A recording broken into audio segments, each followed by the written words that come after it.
अम्मी थोड़ी सी सब्जी और दे दें। मेरे पास नहीं है, आज थोड़ी ही बनाई थी, खत्म हो गई। बेटा फैजान, तुम्हें मिठाई पसंद है ना? ये लो तुम्हारे लिए लाई हूँ। सब्जी भी बहुत मजे की है। हाँ हाँ बेटा, तुम्हारे लिए तो मैंने अलग रख दी थी, इसकी कमी थोड़ी है।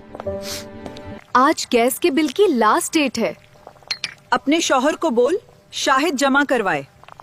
फैजान भाई या खुजर भाई से बोल दें। एक मेरा बेटा डॉक्टर है, एक इंजीनियर, उनके पास इतना वक्त नहीं कि बिल जमा करवाते फिरें। मैं जानती हूँ, लेकिन लास्ट डेट है। अच्छा, मैं देखता हूँ। कम से कम हाथ तो रख लिया करें। हमने खाना ही नहीं खाना। चलो बाहर खाते हैं।